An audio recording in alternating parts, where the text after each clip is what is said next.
नमस्कार दोस्तों, स्वागत है एक बार फिर से आपके अपने यूट्यूब चैनल जेडू एजुकेशन पर। आज हम फिर से एक नए वीडियो के माध्यम से बीएड 2024 एंट्रेंस एग्जाम में आए हुए हिंदी भाषा के पीवाईक्यू को हल करने वाले हैं, जो आपके 2026 में होने वाले एग्जाम में काफ़ी अच्छा रोल निभाने वाला है। क्योंकि हिंदी का सिलेबस जो है वो काफ़ी छोटा सा है, सीमित है और बार बार क्वेश्चन वहीं से आते हैं। साथ में हम जो है वो क्वेश्चन भी कॉन्सेप्ट के साथ क्लियर कराते हैं, तो आपको काफ़ी मदद मिलेगी। ठीक, तो आज ये 2024 का लास्ट वीडियो होगा, क्योंकि हमने क्वेश्चन नंबर 80 तक 2 वीडियो में कर लिया है। 2025 का हमने ऑलरेडी कर भी लिया है, ठीक है। और सामान्य अध्ययन का भी हम लेके चल रहे हैं। 2023 तक हमने 2023 तक सामान्य अध्ययन का भी पीवाईक्यू हल कर लिया है। आप उसको भी देखिएगा, तो ये एंट्रेंस एग्जाम में आपके बहुत अच्छे तरीके से आपकी मदद करेगा। ठीक, क्वेश्चन नंबर 80 तक हम देख चुके हैं।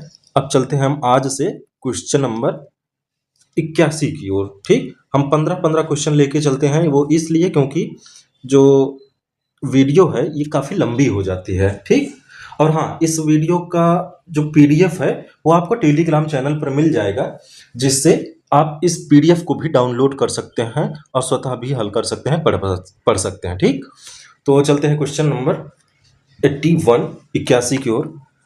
नीचे दिए गए युग्म में कौन सा त्रुटिपूर्ण है? अनुग्रह, आग्रह, अनंत, अंत, जड़, चेतन, आकृष्ट, विकृष्ट। तो इसका सही होगा अनुग्रह का विग्रह होता है। आप इसको ध्यान में रखिएगा कि अनुग्रह का विग्रह होता है, ना कि आग्रह होता है। ठीक, तो चलते हैं नेक्स्ट वीडियो। और ये सब सही है, ठीक है, ये सब सही है। अनंत का अंत होता है, जड़ का चेतन होता है, आकृष्ट का विकृष्ट होता है। ठीक, लेकिन जबकि अनुग्रह का विलोम विग्रह होता है, ना कि आग्रह। ठीक, चलते हैं नेक्स्ट क्वेश्चन। नैसर्गिक का विलोम क्या होगा? नैसर्गिक मीन्स होता है प्राकृतिक। ठीक, नैसर्गिक का जो अर्थ होता है, पर्यायवाची होता है, वो होता है प्राकृतिक, जो स्वतः ही हो। ठीक, जो प्रकृति में उपलब्ध हो। जबकि नैसर्गिक का विलोम कृत्रिम होता है, जो मानव निर्मित हो। ठीक, जो मानव निर्मित हो। तो नैसर्गिक का क्या हुआ? कृत्रिम। चलते हैं नेक्स्ट क्वेश्चन पर।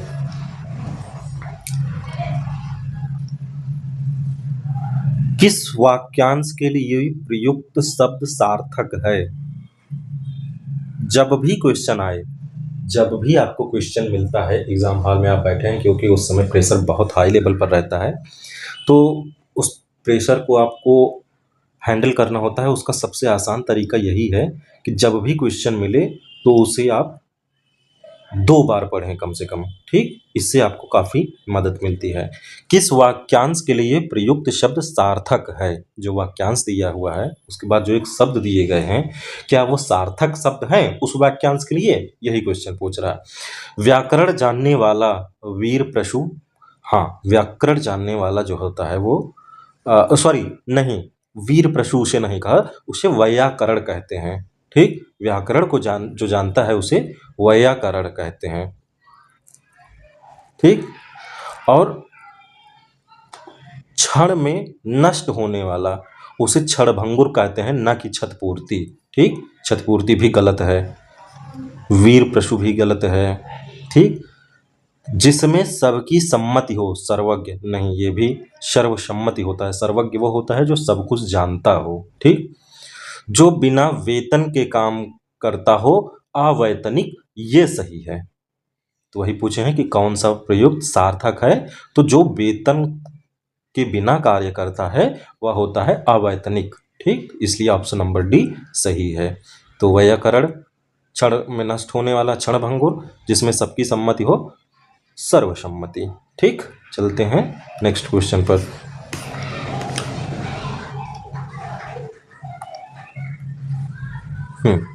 कर्मधारय समास का उदाहरण है। कर्मधारय समास का उदाहरण है दशानन, गजानन, पंचक्की, राजकुमार। तो पंचक्की जो है ये कर्मधारय समास का उदाहरण है। ठीक, पंचक्की का समास विग्रह होगा पानी से चलती है जो चक्की, वह है पंचक्की। ठीक, इसका समास विग्रह यदि कर लिया जाए तो समास विग्रह इसका क्या होगा? पानी से चलती है जो चक्की। ठीक, पहले आपको समास समझ लेना चाहिए कि समास ही क्या होता है। देखो, समास का अगर हम एक ही शब्द में इसका वर्णन करें तो समास का अर्थ होता है संक्षिप्तीकरण या छोटा रूप। जब दो या दो से अधिक शब्द मिलकर एक नया सार्थक शब्द बना दें। जब दो या दो से अधिक सार्थक शब्द मिलकर एक नया सार्थक शब्द बना दें, ठीक है, वही होता है समास। और समास के 6 प्रकार होते हैं। ठीक, यहाँ 4 दिए हुए हैं। द्वंद्व दिया गया है, द्विग दिया गया है, तत्पुरुष दिया गया है, बहुव्रीहि दिया गया है, और पांचवा होता है, ठीक, पांचवा होता है अव्ययी भाव। ठीक, अव्ययी भाव मैं बोल रहा हूँ, उससे आप ज़्यादा अच्छे से समझिएगा और सारी चीज़ों को लिखिएगा भी। ठीक है, पहला अव्ययी भाव, दूसरा तत्पुरुष, ठीक, इसमें तत्पुरुष दिया, हाँ तत्पुरुष, ठीक, कर्मधारय, इसमें कर्मधारय नहीं है तो कर्म धारय। ठीक, यही 6 प्रकार होते हैं: द्वंद्व, द्विगु, तत्पुरुष, बहुव्रीहि, अव्ययी भाव और कर्मधारय। तो समास का क्या तात्पर्य है कि जब दो या दो से अधिक शब्द मिलकर एक नया सार्थक शब्द बनाते हैं तो वह होता है समास। ठीक, इसके 6 भाग होते हैं। नंबर 1 अव्ययी भाव, दूसरा तत्पुरुष, तीसरा कर्मधारय, चौथा द्विगु, पांचवा द्वंद्व और छठा बहुव्रीहि समास। ठीक, तो चलते हैं। हाँ, अब ये क्या है? तत्पुरुष समास। तो अव्ययी भाव क्या होता है? जब पहला पद अव्यय और प्रधान हो। ठीक है, पहला पद जब प्रधान होता है, जैसे उदाहरण हम ले लेते हैं, जैसे दिया होता है, एक शब्द है यथा शक्ति। इसमें 2 शब्द आए हुए हैं। अगर आप गौर करें तो इसमें 2 शब्द हैं, एक शब्द है यथा, एक शब्द है शक्ति। ठीक, तो यही हुआ समास। क्यों? क्योंकि 2 शब्द मिलकर एक नया सार्थक शब्द बना रहे हैं। तो जब पहला पद जो होता है प्रधान होता है वाक्य में, पहला पद, यहाँ शक्ति की बात हो रही है, लेकिन कितनी शक्ति की बात हुई? यथा, अर्थात जितनी हो आपके पास। ठीक, यथा शक्ति तथा भक्ति। ठीक, यथा तो जितनी शक्ति होती, यहाँ यथा जो है वो प्रधान है, इसलिए अव्ययी भाव है। और कर्मधारय हम देख लेते हैं। इसमें कर्मधारय क्यों है? जो है पंचक्कीय कर्मधारय है। ठीक, कर्मधारा है तो क्यों? इसमें पहला पद विशेषण, दूसरा पद विशेष्य होता है या उपमान उपमेय का संबंध होता है।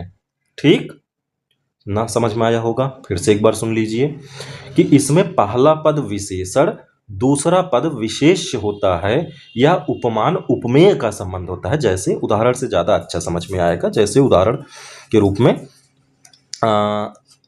एक मिनट, हाँ, जैसे एक शब्द है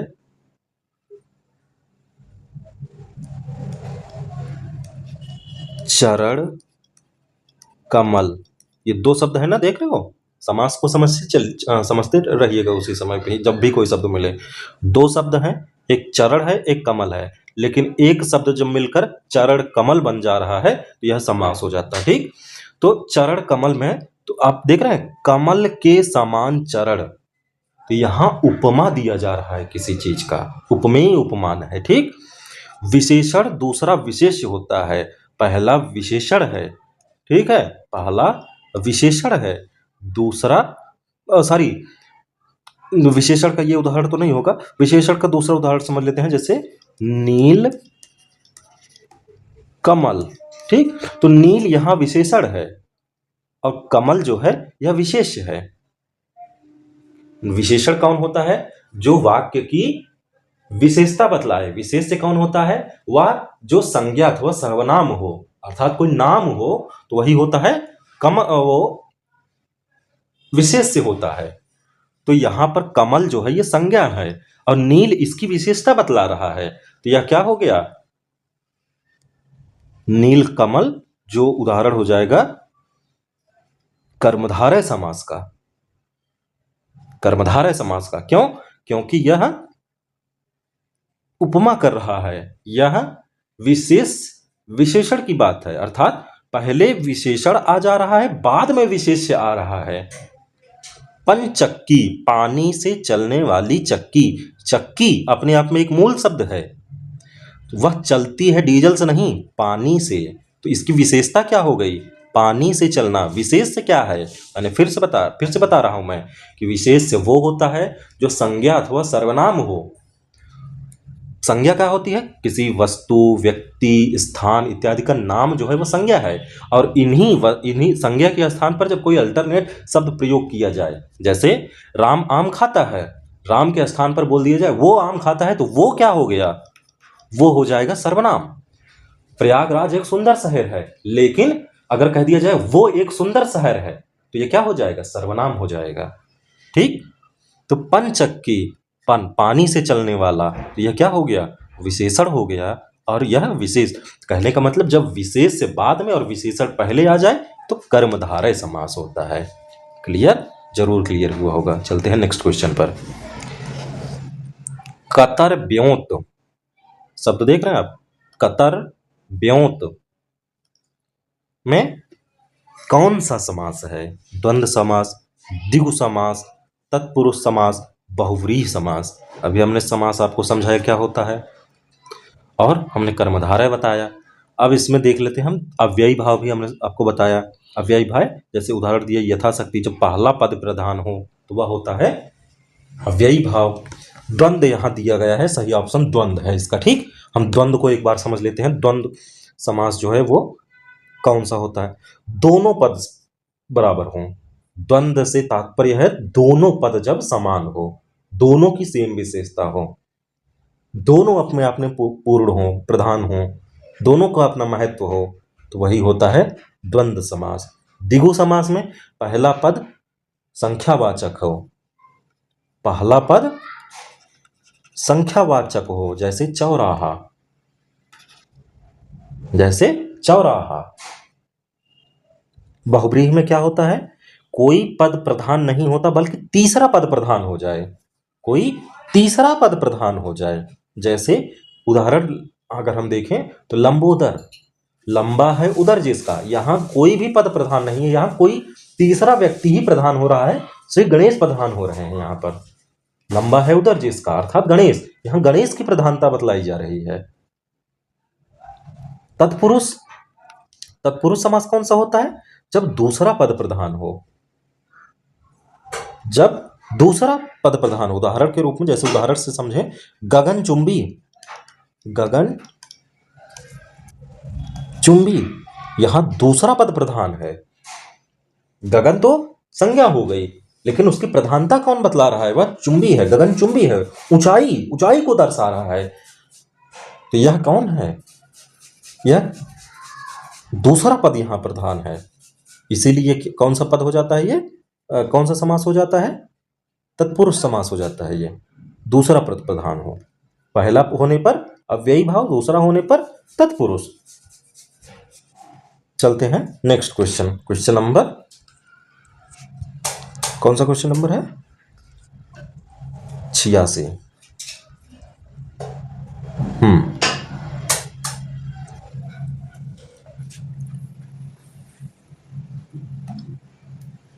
नया मुल्ला प्याज ज्यादा खाता है, नया मुल्ला प्याज ज्यादा खाता है। ये पूछ रहे हैं कि यह क्या है? ये जो मुहावरा है इसका तात्पर्य क्या है? प्रारंभ में अधिक शौक होना, तो हाँ, प्रारंभ में अधिक शौक होना। जैसे इसका एक और मुहावरा है इसी पर कि नया मुल्ला जो है वो ज्यादा अजान देता है, तेज अजान देता है। तो इसका मतलब क्या होता है कि जो नौसिखिया होता है वो चीजों को ज्यादा फोकस करता है, वो बड़े शौक से करता है। अब प्याज खाना, मुल्ला प्याज का शौकीन होता है, ये इस शब्द का अर्थ गलत है। खाने पीने का शौकीन होना, ये इस शब्द का अर्थ, मतलब इस मुहावरे का अर्थ नहीं है। मुल्ले की प्याज प्रियता, ये भी इसका अर्थ नहीं है। तो जो लोकोक्ति दी गई है, लोकोक्ति दी गई है, मुहावरा दिया गया है, इसका तात्पर्य क्या है? इसका तात्पर्य है कि प्रारंभ में अधिक शौक होना, जो नौसिखिया होता है उसे ज्यादा शौक होता है किसी चीज का। ठीक, चलते हैं नेक्स्ट क्वेश्चन, क्वेश्चन नंबर 87 की ओर। क्या है क्वेश्चन? निम्नलिखित पंक्तियों में कौन सा अलंकार है? अलंकार पूछ रहे हैं। एक म्यान में दो तलवारें कभी नहीं रह सकती, किसी पर प्रेम नारियां पति का क्या सह सकती हैं? किसी और पर प्रेम नारियां पति का क्या सह सकती हैं? फिर से एक बार ध्यान से। एक म्यान में दो तलवार कभी नहीं रह सकती। दूसरा लाइन है कि किसी और पर प्रेम नारियां पति पर क्या सह सकती हैं? तो पूछ रहे हैं इसमें कौन सा अलंकार है? तो इसमें है दृष्टांत अलंकार। कौन सा अलंकार? दृष्टांत अलंकार।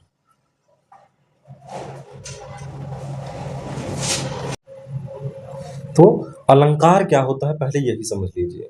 अलंकार का तात्पर्य होता है आभूषण या गहना। अलंकार का शाब्दिक अर्थ क्या होता है? आभूषण या गहना। काव्य की शोभा बढ़ाने वाले तत्व को अलंकार कहते हैं।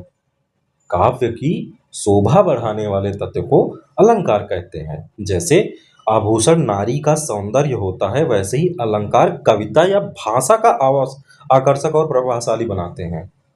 जैसे कोई कहते हैं ना कि कोई महिला जब श्रृंगार किए हुए हो, आभूषण पहने हुए हो, तो ज़्यादा आकर्षक लगती है। ठीक है, एक पारंपरिक भारतीय विचार में यही दृष्टिकोण अपनाया जाता है कि कपड़े पहने हों, श्रृंगार किए हुए हों और गहने पहने हुए तो ज़्यादा आकर्षक दिखाई देती है। वैसे ही कविताओं में, शब्दों में, वाक्यों में, ठीक, लेख में यदि अलंकार ठीक से ना हो तो वह सुंदर नहीं प्रतीत होता। यही होता है अलंकार।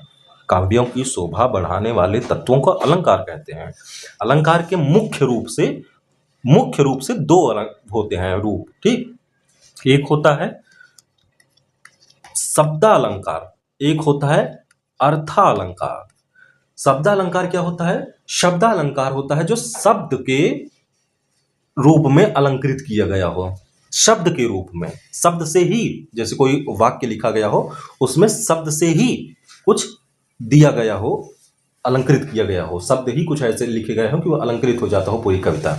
और एक होता है अर्थ, कि शब्द तो नहीं दिखाई दें, शब्द तो ना दिखाई दें, लेकिन उसके अर्थ जो हैं वो अलंकृत कर दे, वो उसकी शोभा बढ़ा दें। तो यही होता है अर्थ अलंकार। कुछ लोग तीसरे अलंकार की भी बात करते हैं, उभय अलंकार। उभय अलंकार होता है जब शब्द और अर्थ दोनों तरीके से श्रृंगार किया गया हो किसी कविता का। ठीक, तो ये हो गया अलंकार और अलंकार के रूप। अब कहोगे कि दृष्टांत अलंकार यहाँ दिए गए, इसको तो आप बताया ही नहीं, व्याख्या पहले पढ़ते हैं तो ज्यादा अच्छा क्लियर होगा। ठीक, उपर्युक्त पंक्तियों में दृष्टांत अलंकार है जहां पहले कोई बात कहकर उससे मिलती जुलती बात द्वारा उदाहरण दिया जाए, लेकिन समानता किसी शब्द द्वारा ना प्रकट हो, वहां दृष्टांत अलंकार होता है। जहां पहले से कोई बात कह दिया जाए, जैसे आप देख रहे हैं एक बात कह दिया गया कि एक मान में दो तलवारें नहीं रह सकती। अब इसी बात को उदाहरण के रूप में, ठीक है, या कटाक्ष के रूप में किसी और लाइन द्वारा बोली जा रही है कि किसी और प्रेम में पड़ी हुई नारी जो है वो पति की कहाँ होती है, बस इतना सा कह रहे हैं। जैसे एक म्यान में दो तलवारें नहीं रह सकती, वैसे एक स्त्री दो पुरुषों से कैसे प्रेम कर सकती है, बस इतनी सी बात कर रहे हैं। जब ऐसी दशा हो, पहली लाइन के बाद दूसरी लाइन आए लेकिन उसमें शब्द मैच ना करे पर अर्थ उसके मैच करते हो, बात वही कह रहा हो, एक ही, तो वही होता है दृष्टांत अलंकार। क्लियर? जरूर क्लियर क्यों होगा। चलते हैं नेक्स्ट क्वेश्चन, क्वेश्चन नंबर 88 पर। क्या है क्वेश्चन?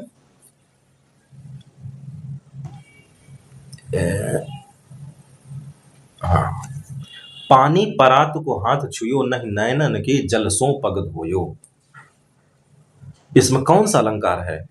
इसमें कुछ बताना ही नहीं है। अतिशयोक्ति अलंकार। क्या किसी के आंसू इतने ज्यादा निकल सकते हैं कि पांव धुल जाए?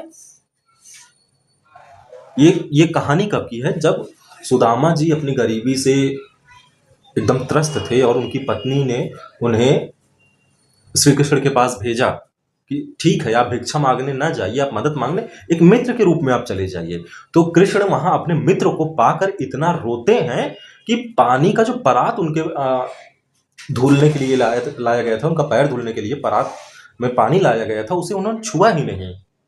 तो वही कहते हैं कि पानी परात को हाथ छुइयो, नहीं नयनन के जल सोई पग धोयो। यहाँ कौन से, क्या कोई इतना रो सकता है कि पैर धुल जाए उससे? नहीं, यहाँ अतिशयोक्ति अलंकार का प्रयोग किया गया है। ठीक, जहां किसी वस्तु का इतना बढ़ा चढ़ाकर वर्णन कर दिया जाए कि सामान्य लोक सीमा का उल्लंघन हो जाए, वहां अतिशयोक्ति अलंकार होता है। चलते हैं नेक्स्ट क्वेश्चन।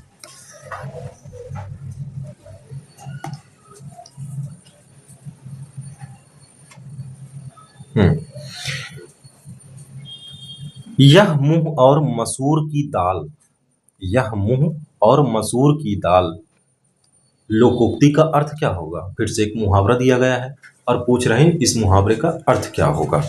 अपनी मजबूरी में आदमी सब कुछ करता है, क्या ये सही इसका लोकोक्ति है? नहीं। केवल ऊपरी दिखावा, बिल्कुल गलत। पुराना गौरव समाप्त, नहीं। यह मुंह मसूर की दाल, या अपनी औकात से बढ़कर होना या करना। कहने का मतलब जिस योग्य आप नहीं हैं उससे भी बढ़ चढ़कर आप सोच रहे हैं और इच्छा प्रकट कर रहे हैं। जैसे आप एंट्रेंस एग्जाम की तैयारी तो कर नहीं रहे ठीक से, सोच रहे हैं कि आईएएस हमें बना दिया जाए, तो ये कैसे हो पाएगा? बात वही पर कह रहे हैं कि औकात से बढ़कर कुछ चीज करना या सोचना या होना। तो यह मुंह मसूर की दाल का तात्पर्य अपनी औकात से बढ़कर होना। Option number D is right answer. चलते हैं नेक्स्ट क्वेश्चन, क्वेश्चन नंबर 90।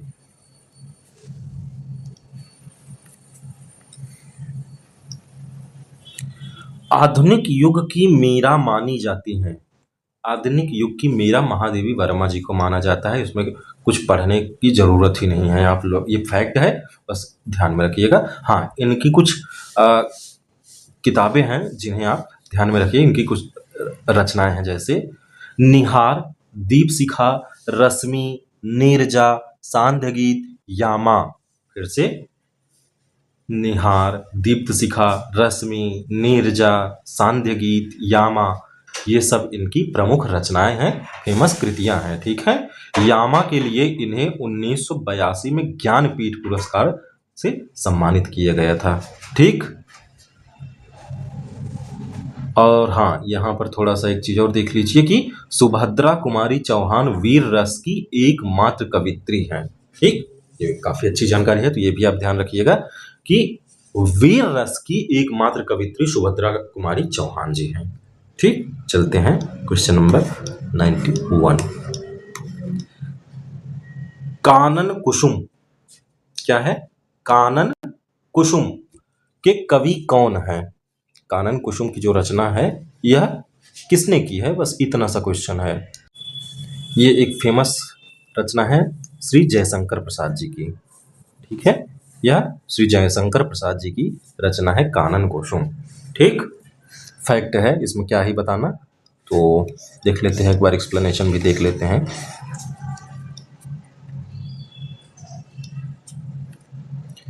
कानन कुसुम के कवि जयशंकर प्रसाद हैं। इनकी अन्य रचनाएं प्रेम कथा, महाराणा का महत्व, चित्रधार, झरना, आंसू, लहर, कामायनी। कामायनी इनकी सबसे फेमस रचना है। ठीक, कंकाल, तितली, इरावती, छाया, प्रतिध्वनि, आकाशदीप। हाँ, आकाशदीप भी इनकी काफी फेमस कविता है और पूछे जाते हैं। आकाशदीप हो गया, कल्याणी हो गया, ठीक, और आजाद शत्रु हो गया, ठीक, इंद्रजाल। तो ऐसी कुछ इनकी कृतियां हैं जो काफी फेमस हैं। जयशंकर प्रसाद वैसे एग्जाम में आते हैं, तो आप लोग देख लीजिएगा। जब पीडीएफ डाउनलोड करेंगे तो ये सब आप एक बार फिर से लिख लीजिएगा, या हो सके तो कहीं नोट्स में इन सब चीज़ों को उतार लीजिएगा। ठीक, चलते हैं नेक्स्ट क्वेश्चन, क्वेश्चन नंबर 92। इनमें से कौन सा कवि फूल बाबू के नाम से भी जाना जाता है? फूल बाबू कौन है जो फूल बाबू कहे जाते हैं? सुमित्रा नंदन पंत, केदारनाथ अग्रवाल, केदारनाथ सिंह, राजकमल चौधरी। तो राजकमल चौधरी को फूल बाबू कहा जाता है। राजकमल चौधरी को फूल बाबू के नाम से भी जाना जाता है। आप एक भारतीय कवि, लघु कथा मैथिली, हिंदी, बंगाली भाषाओं के उपन्यासकार, आलोचक और विचारक थे। ठीक, ये मैथिली में भी रचनाएं करते थे, हिंदी में भी, बंगाली में भी, और भी कुछ भाषाओं में उपन्यास और आलोचक और विचारक थे। ठीक, कंकावती और मुक्ति प्रसंग इस अकाल बेला में इनकी प्रमुख काव्य कृतियां हैं। कंकावती, मुक्ति प्रसंग, ठीक, इनकी प्रमुख रचनाएं हैं, याद रखिएगा। अब इसमें क्या ही समझा, केवल फैक्ट है, करके आगे बढ़ते हैं। 93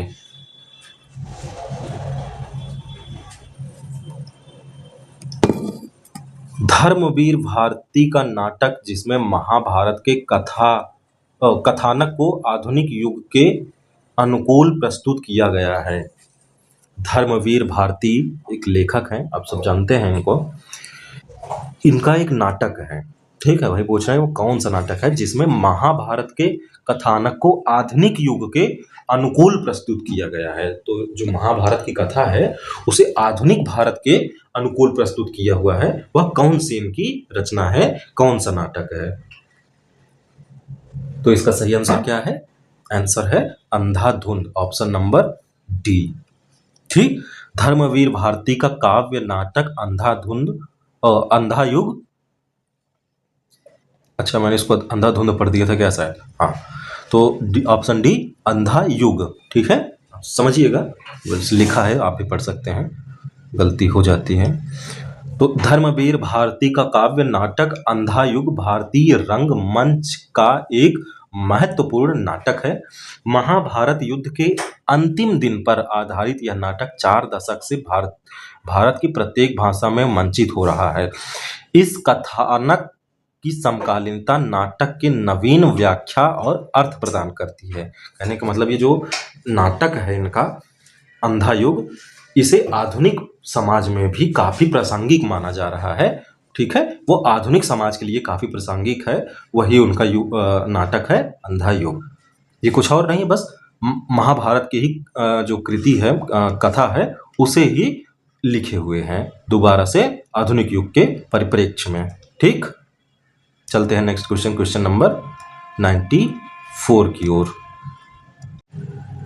क्या है नेक्स्ट क्वेश्चन? मूर्ति देवी पुरस्कार किस संस्था द्वारा प्रदान किया जाता है? मूर्ति देवी जो पुरस्कार है, ठीक है, वह किस संस्था द्वारा दिया जाता है, सम्मानित किया जाता है, ये पूछ रहे हैं। क्या ये साहित्य अकादमी द्वारा, उत्तर प्रदेश हिंदी संस्थान द्वारा, या दिल्ली हिंदी अकादमी द्वारा, या भारतीय ज्ञानपीठ पुरस्कार? ये भारतीय ज्ञानपीठ पुरस्कार है, ज्ञानपीठ संस्था जो है भारत की, वह प्रदान करती है। ठीक है, clear? Option number D is right answer. Murti Devi पुरस्कार भारतीय ज्ञानपीठ द्वारा प्रदान किया जाता है। इसकी स्थापना वर्ष 1961 में हुई थी। प्रथम पुरस्कार वर्ष 1961 में सीके नागराज राव को दिया गया था। सीके नागराज राव ज्ञानपीठ जो है वो मूर्ति देवी पुरस्कार पहली बार प्राप्त किए थे, और वर्ष 1921 में विश्वनाथ तिवारी को 23वां मूर्ति पुरस्कार प्रदान किया गया। यह पुरस्कार उनकी कृति अस्ति व भवत के द्वारा दिया गया था। अस्ति व भवत के लिए दिया गया था। ठीक है, इनकी जो कृति थी किसकी? विश्वनाथ तिवारी जी की, यह इनकी कृति थी अस्ति व भवति, इसी के लिए यह पुरस्कार दिया गया था। चलते हैं नेक्स्ट क्वेश्चन, क्वेश्चन नंबर 95, 95 की ओर। क्या है 95?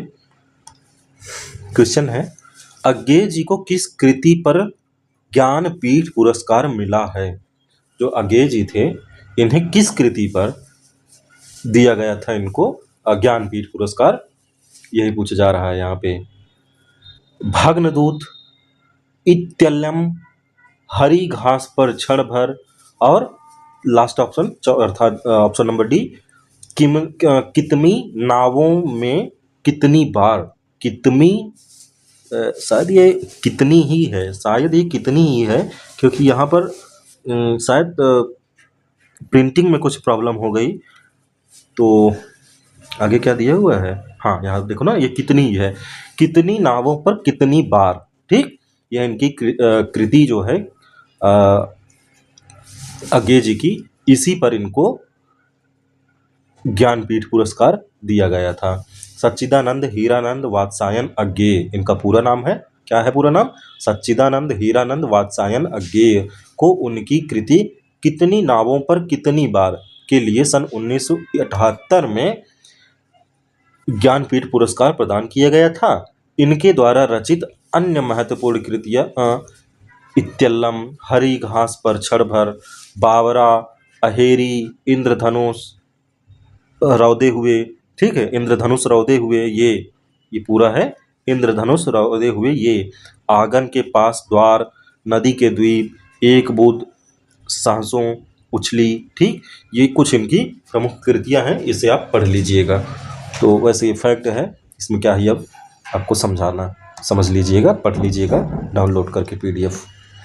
तो अब जो 96 से 100 नंबर तक का क्वेश्चन है वो है अनसीन पैसेज, ठीक है। ये अनुच्छेद दिया हुआ है, आर्टिकल दिया हुआ है, इसी आर्टिकल में इसके आंसर छिपे हुए होते हैं। ये वही क्वेश्चन पूछेगा जो आर्टिकल में दिया गया है।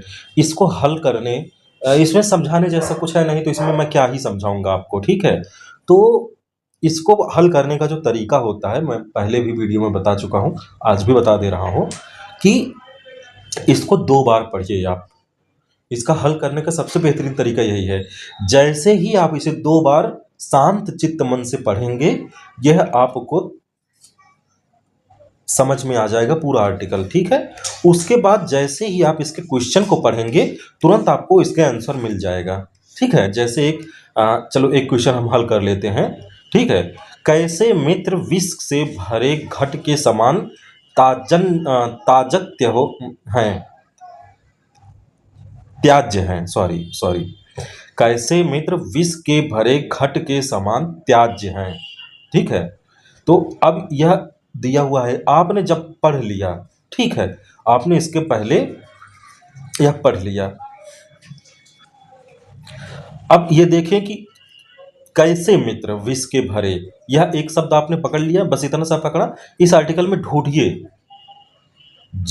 इस आर्टिकल में आप ढूंढिए, तो ऐसे मित्र सामने प्रिय होते हैं, ठीक। लेकिन जब आप इसे पढ़ेंगे, इसमें ढूंढेंगे, तो आपको मिल जाएगा कि ऐसे मित्र, अब इसको ढूंढना पड़ेगा। अवगुणों को ध्यान नहीं देना चाहिए, दोष छीटा कसी से मित्र तो पैदार होना, जो आज भौतिक युग है, इस युग में मित्र मिलना वैसे ही भी कठिन है। अधिकतर मित्र अपना उल्लू सीधा करने, स्वांग रचना, अपना काम बन जाते हैं, अंगूठा दिखाकर बनते हैं। ऐसे मित्र सबके लेकिन पीछे अतः शास्त्रों में मत है, ऐसे मित्र मुख पर अमृत वाले विष से भरे घट के समान होते हैं, ठीक है। यह मिल गया, देख रहा आप, ऐसे मित्र यहाँ पे मिल गया आपको। ऐसे ही क्वेश्चन हल किया जाता है, पहले क्वेश्चन पढ़िए, फिर आप पढ़िए कि यह शब्द कहाँ मिल रहा है, ठीक है। यहाँ मिल गया ना ऐसे मित्र। अब आपने पढ़ा ना, अधिकतर मित्र अपना उल्लू सीधे करने में लगे रहते हैं, अपना काम बन जाने के बाद अंगूठा दिखाकर चले जाते हैं। अब आप विकल्पों की तरफ चलिए। जो मित्र प्रिय बोलते हैं लेकिन पीछे विष वमन करते हैं, ठीक। जो मित्र प्रिय होते हैं लेकिन पीठ पीछे विष वमन होते हैं, ठीक। तो यही होता है इसका तरीका सॉल्व करने का। क्लियर? चलते हैं एक बार हम नया कुछ। विष वमन शब्द में कौन सा समास है? तो हमने अभी आपको बताया था कि इसमें तत्पुरुष समास है, ठीक, तत्पुरुष समास है। हमने ये सारा कॉन्सेप्ट आपको कराया है, तत्पुरुष समास कैसे है ये हमने इसी वीडियो में बताया है, इसलिए बताऊंगा नहीं, आप जाइएगा देख लीजिएगा फिर समझ जाइएगा। पातक शब्द का विलोम निम्नलिखित में से कौन सा होता है? पातक शब्द का विलोम होता है पुण्य। पातक मीन्स होता है पाप, पातक का तात्पर्य होता है पाप से, ठीक। चलो अब दो ही क्वेश्चन बचे हैं। तो ये यही दिया हुआ है, ये आर्टिकल से ही संबंधित होता है, तो इसमें क्या ही समझाना, आप पढ़ लीजिएगा। अब बड़ी आसानी से आपको समझ में आ जाएगा, इसमें कुछ ऐसा नहीं है कि ना समझ में आए ना हल कर पाए। अब पीवाईक्यू हल करिए, धीरे धीरे आदत पड़ जाएगी। तो आपने यहाँ तक वीडियो देखा, इसके लिए बहुत बहुत धन्यवाद। हाजिर होंगे एक नए वीडियो के साथ। रखिएगा अपना ख्याल और जम के तैयारी करिए, क्योंकि परीक्षा की डेट जो है वो हर समय जो है नज़दीक आती जा रही है। ठीक, धन्यवाद।